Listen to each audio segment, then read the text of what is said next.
waan baraan shamarran biyya Saawud Arabiyaa keessa taate bineensi bosonaa tun taane. Please mootummaan Itoophiyaa aangawoonni Itoophiyaa yoo akka carraa sagaleen kun isin qaqqabe boleewwan keenya Saawud Arabiyaa keessatti madaamonni halkanii guyyaa inni jarra hojjechiifatan hanqannaan akka harreetti tumaa akka harreetti dararaa harreedhaa walitti malee akka barbaadan godhanii وجرى جولي كنا والله بيجي سعود ربيعتون والله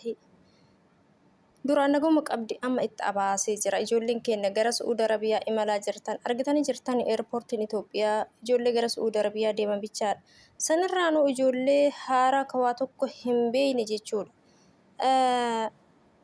جولين كنا إسنيس أبصا هردا حاجة تقوى أبصو دندان سنين جن بيجي نما أكا جزء biyyaa gizee dhufan hin deemnaa miti waa hedduutu jira obboleeyyan kiyya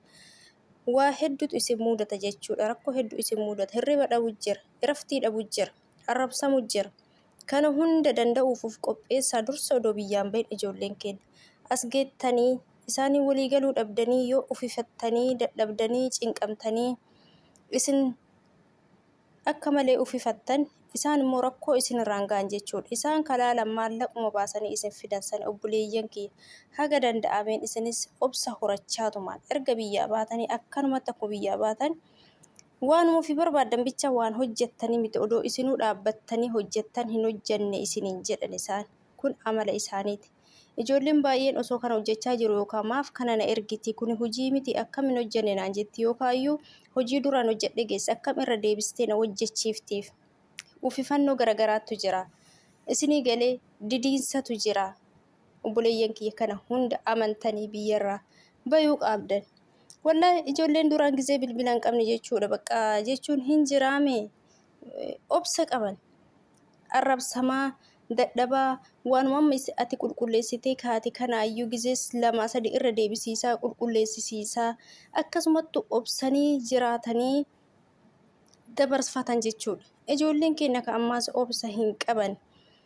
biyyatti akka barbaadan ta'uu barattanii gaafas dhuftan akka gizee biyyaa dhuftanii sanii miti dubbiin jechuudha isin galee obboleeyyan kiyyaa waan isin ilaallatu hunda ammuma beeytanii odoo biyyarraa hin been osoo rakkoon isin irra hin ga'in osoo maatii keessanii isin dararin osoo maatii keessanii isin boojisin as dhuftanii odoo isinillee miidhaan isin irra hin ga'in yookaan dhufummaanuu isinittuu haa hafu yoo dhufuu barbaadan immoo waan biyya kana keessa jiru hubachuu qabdan namarraayyuu hubachuu qabdan jechuudha dubbiin waanuma atam qulqulleessite kana gizee 3-4 yoo irra deebisiifte su qulqulleessite isin mirga isiiti diduu hin dandeettu jechuudha sii galee gaafati eshii baay'ifte gaafati inshaa Allah baay'ifte isin siilaafaa deemti gaafati maaliif akkana maaf akkana nagoota gaafati jetteen immoo isin dubbii sitti jabeessaa deemti jechuudha obboleeyyan kiyya obsa horachaa deemaa isinis inumaa gara Suudii kana deemuun isinittumaayyuu haa hafu isinin jedhaan obboleeyyan kiyya wallahi qalbiin fayyaan nullee warri nagaan jirru kana laalaa kana dhagaa wallahi miidiyaa kana raayyuu badi na godhaa jira nama kana hunda yoo dhaga'u jechuudha maaliif jennaan yoo obboleeyyan kee asitti booyan yoo asitti reebaman yoo asitti gurraaman qalbiin namaatun wallahi hin beeku ani garuu baay'ee ulfaata jechuudha ijoolleen keenya hadaraa keessan maal waanuma fedhanuu yoo isinin jedhan waanuma fedhan haguma fedhanuu yoo isin ergan waanuma barbaadanitti yoo isin ergan eshii malee hin jedhina lubbuu teessan baraaruuf lubbuu teessan baraartanii nagayaan gara maatii keessanii galuuf isinii galee maallaqumaa yoo isin dhorgatan fuula keessa isaan achi hin mormina dhiisa lubbuu keessantu isinii caala ijoolleen keenya kanaaf obboleeyyan kiyya isaan afoo dhaabattanii isaanii wali hin mormina isaan ammuma nama nagayaate ammuma seexana jechuudha waan isaanii isinii hin galu isinii warra haaraati miti nu'uu warri keessa turre amala isaanii hin beeknu amalli isaanii kana jennee himuu hin dandeenyu amalli isaanii buraan burreedha jechuudha obboleeyyan kiyya maaliif jennaan ammuma odoo nagaan siif wajjin jira odoo ati waa tokko hin balleessin odoo ati waa tokko isaaniin hin jedhin yookaan bakka maaliif akkasi jijjiiraman maaliif akkasitti qayyaraman hin beektu maaliif akka nagayaan si wajji haasaanis hin beektu amma odoo si wajji wal lolanii wal fixan amma immoo deebanii nama nagayaa akkuma waan ati si wajji waa tokko waldhabbiin hin jirreetis wajjin jiraatan jechuudha deebi'anii. Amalli isaanii kana jettee himuu hin dandeettu. Kanaaf obboleeyyan kiyya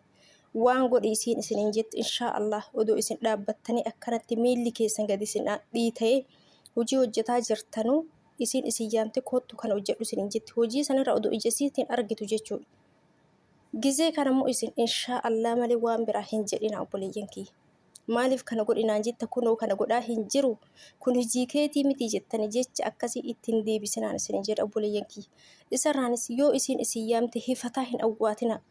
Yoo dadhabdanis sagalee bareedaan jalaa na'am jedhaa malee sagalee ufifannootiin hin awwaatina jiraan isiniin jedha.